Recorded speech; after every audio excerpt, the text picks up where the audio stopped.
휠체어는 2층 아래로 굴러 떨어졌고 홍만대 회장은 악하는 소리 한 번 내지 못하고 바닥에 쓰러지고 말았습니다. 사람들이 지나다니는 시간을 피해 일부러 모두 잠든 시간인 1시 20분을 택한 것은 반드시 죽어야만 한다는 홍만대의 의지였습니다. 직원들은 거실에서 뭔가 굴러 떨어지는 소리가 났지만 별일 아닐 거라며 대수롭지 않게 넘겼고 다음날 새벽이 되어서야 홍만대를 발견하고 잠들어 있는 모스리를 깨웠습니다. 모스리가 말했습니다. 누가 어디로 굴러 떨어져. 도우미는 모스리를 2층 계단 아래로 데리고 왔습니다. 이놈의 영감탱이 끝까지 나를 골탕 먹이는구나. 그러자 어이없어진 도우미가 말했습니다. 지금 그런 말씀이 나오세요? 어떻게 30년을 같이 살 섞고 사셨으면서 회장님 이렇게 돌아가신 모습 보고도 안 됐다 죄송하다 그런 말씀 하나 없으세요? 모스리는 오른손을 들어 도우미의 뺨을 때렸습니다. 너 미쳤어? 어디서 감히 훈계질이야? 내가 지금 비자금 9천억을 이 영감탱이 때문에 눈앞에서 놓치게 생겼다고 분명히 이 집안 어딘가에 있는데 이 영감탱이가 그거를 말 안 해주고 죽은 거라고.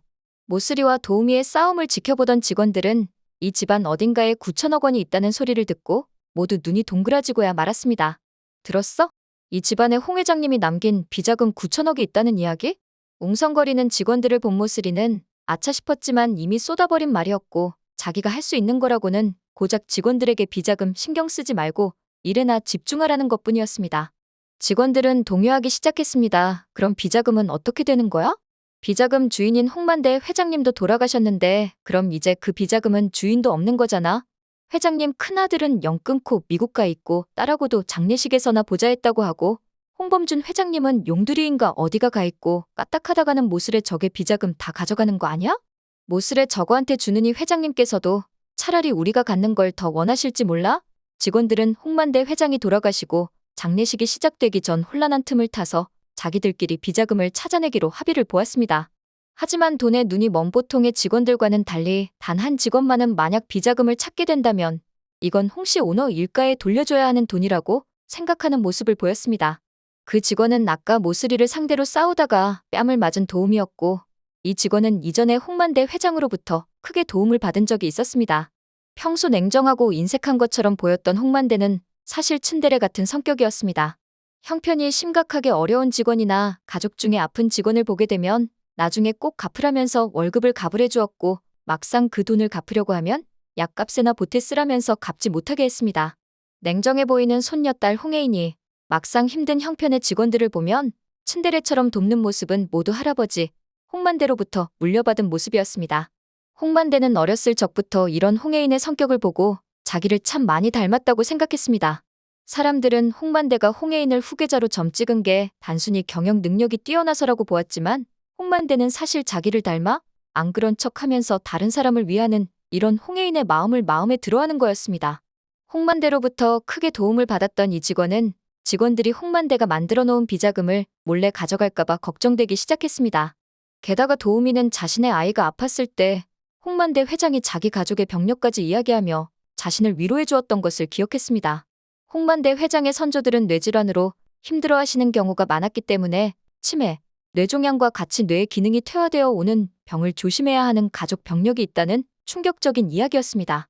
그래서 홍만대 회장도 혹시나 자기 자식이나 손주들도 자신의 선조들처럼 뇌와 관련된 병을 얻게 될까봐 늘 노심초사한다면서 직원의 마음을 잘 이해한다고 위로하는 모습이었습니다.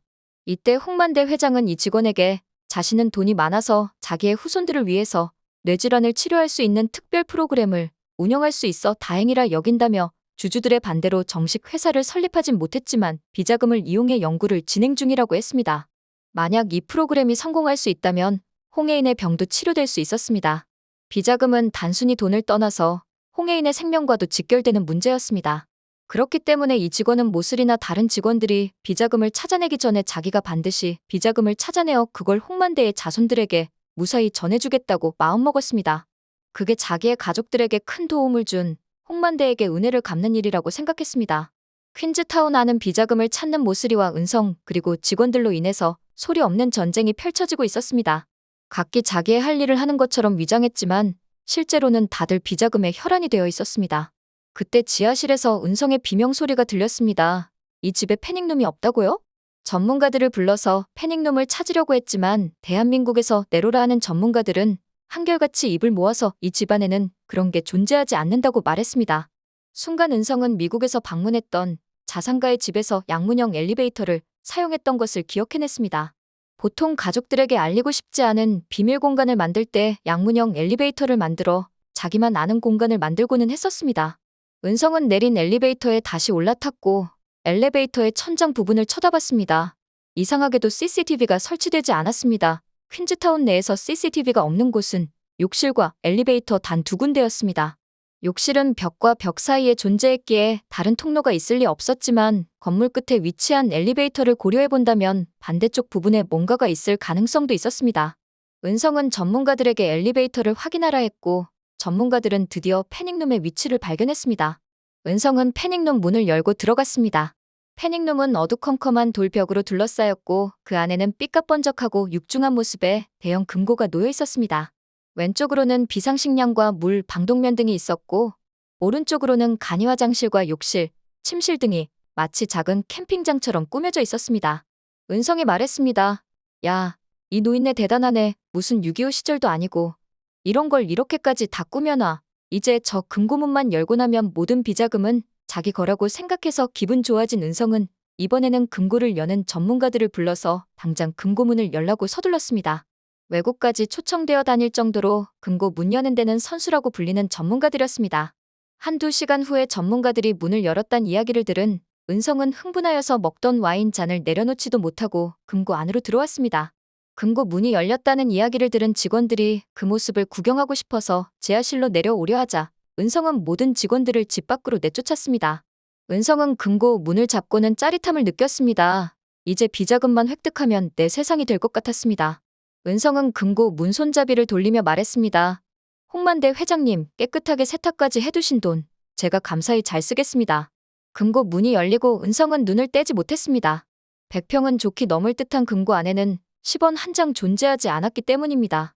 은성은 눈으로 보는 걸 믿을 수가 없었고 전문가들을 보며 소리치기 시작했습니다. 다들 장난해 지금? 이게 뭐냐고 이게 뭐야? 이 집안에 패닉룸이 이거밖에 없는 거 맞아? 은성이 흥분을 가라앉히지 못하면서 발을 구르고 난리 부르스를 칠 때 모스리가 뒤에 서서 말했습니다. 그 여우 같은 노친네가 내가 하루 만에 찾을 만큼 쉬운 곳에 비자금을 숨겨놨을 리가 없겠지. 분명히 패닉룸은 다른 데 더 있을 거다. 어차피 내 힘으로 못 찾을 거면 차라리 가족들을 이 집으로 들어오게 해라. 아무래도 우리보다는 잘 찾지 않겠니? 흥분을 가라앉히지 못한 은성은 회사로 가버렸고 모스리만 집안에 남아 퀸즈 오너가 가족들을 맞이하였습니다. 홍만대 회장의 장례식을 진행하기 위해 집으로 온 홍범자가 모스리에게 짐 싸서 나가라고 했지만 모스리는 뻔뻔하게 대답했습니다. 지금은 회장님의 명복을 빌어드려야 할 때가 아닌가. 그런 얘기들은 나중에 해도 충분할 것 같은데? 회장님이 좋아하시던 집 마지막으로 잘 돌아보시게 하세요. 홍만대 회장을 자기 손으로 이렇게 만들어 놓고도 마치 자기는 홍만대 회장의 명복을 진심으로 빌지만 홍범준과 홍범자를 비롯한 가족들은 그렇지 못한 효심이 부족한 사람들인 것처럼 싸잡아 낮춰서 말하는 모스리를 보면서 홍범자는 모스리의 머리채를 휘어잡고 싶었습니다. 하지만 그런 홍범자를 홍혜인이 잡아 말렸습니다. 고모, 저 여자 상대하지 말아요. 상대할 가치가 전혀 없는 사람이에요. 홍범자도 이제는 홍혜인의 말에 동의했습니다. 얼마 전까지만 해도 모스레 같은 사람은 직접적으로 응징해야 한다고 생각했었지만 이제는 모스리 같은 사람과는 더 이상 얼굴도 상종하기 싫어졌습니다. 무엇보다 홍범자에게는 더 급한 일이 있었습니다. 가족들과 함께 아버지 홍만대 회장이 감추어 놓은 비자금을 찾아내는 일이었습니다.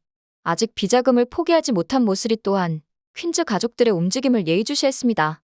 모스리는 홍범준과 홍범자가 집에 다시 돌아오면 당연히 비자금이 보관된 곳부터 먼저 찾아가서 비자금이 잘 있는지 없는지부터 확인할 거라고 생각했습니다.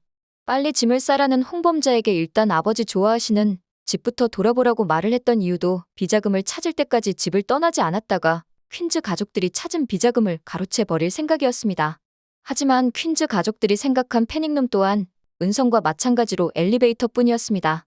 가족들은 엘리베이터 문을 열어서 패닉룸으로 들어갔다가 은성과 마찬가지로 텅 빈 패닉룸을 보고 좌절하고 말았습니다. 모스레 또한 가족들조차 비자금을 찾지 못해 방황하는 모습을 보면서 실망했습니다. 이 여우 같은 노친네 가족들도 못 찾을 만큼 아주 꽁꽁 숨겨놨던 거야? 비자금 찾기를 포기한 홍범자는 모스리에게 돌아와서 이제라도 나가라고 했습니다. 모스리는 아무 소득 없이 짐을 싸서 집을 나왔습니다. 모스리가 집을 떠난 것을 확인한 도우미는 자기가 지난 밤 먼저 패닉룸을 찾아내어 빼돌린 비자금을 퀸즈 오너가 가족에게 주었습니다. 이게 도대체 어떻게 된 일인가요? 도우미는 그간의 사연을 모두 털어놓았습니다. 그리고 홍만대 회장이 집안의 유전병 치료를 위해 비자금을 상당히 투자하여서 연구를 진행 중이라는 내용이 담긴 영상 파일도 주었습니다. 그 영상에는 홍해인의 병을 치료할 수 있는 치료법 연구가 상당히 진행 중에 있다는 희망적인 내용이 담겨 있었습니다. 가족들은 홍만대 회장의 성견지명에 감복했습니다. 그리고 홍해인의 손을 잡고 눈물을 흘렸습니다. 오늘 영상 재밌으셨다면 구독과 좋아요 부탁드려요.